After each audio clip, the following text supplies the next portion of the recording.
Hello, everyone, and welcome. I'm your host, James Marcuzzo. This is the KSS. It's week 10, and we're going to talk about the article by Andrew Oldenquist. I'm also reading from a script, so let me know what you think. On the Nature of Citizenship, written by Andrew Oldenquist, is an article that asks us to consider the role that morality plays in citizenship education. Because the article is so dense with information, we're going to split this discussion into two videos. In the first video, we're going to directly address the 6 features of citizenship that he suggests are necessary for a well-functioning society. Fortunately, this video is going to be fairly straightforward and easily digestible, since I am just going to summarize the 6 points. The first one is membership in a moral community. As the heading suggests, our author encourages us to consider that citizenship is tied to a community. That should be obvious. Specifically, he wants us to see ourselves as part of a group that shares in a conception of the common good. This should sound similar to discussions about the good society. He points to social, economic, and political institutions which make up the community, and that the common good is the flourishing of one society. The idea is that when we hold these ideas in common, these common concepts, it encourages us to treat one another equally, since we are all members with these shared conceptions of the common good, shared concepts of what the society is. The second section is moral education. In this section, our author explains that children need to be taught basic principles of non-selfish social morality. This should seem obvious to anyone who has had to raise a child. He mentions honesty, obeying the law, paying your way, shunning violence aimed at personal gains, appreciation for education, appreciation for the family, treating other citizens fairly. He goes on to suggest that without a focus on these pro-social behaviors, a society simply cannot maintain, it cannot exist. The third section is citizenship skills.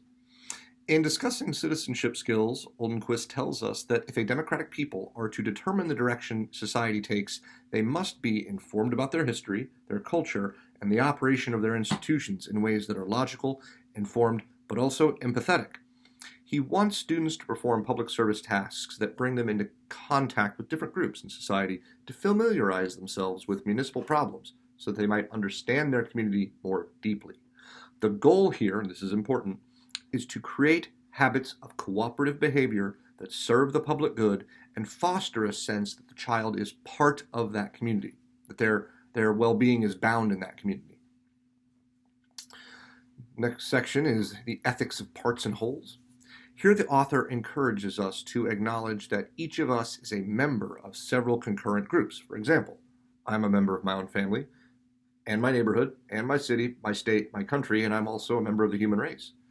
We cannot be good citizens unless we accept these various loyalties, because focusing on one to the exclusion of the others will rarely produce beneficial results. We need to act in ways that benefit ourselves, our families, our communities, and beyond. If you think about it for a moment, you will realize this actually puts a great restriction on the otherwise infinite number of choices that we can make in our lives. Sense of possession. In this section, our author points out the importance of feeling a sense of ownership in our community. When we have a sense of ownership, we take pride in and have affection for the community when it flourishes. We feel shame or anger when the community suffers. This is important because people are less likely to harm or exploit that which they view as their own, which takes us nicely into the next section of non-absolute commitments. This section builds on the idea of ownership in a community, since we tend to put greater value on what is ours as opposed to what is not ours. However, this should not be the only approach we take.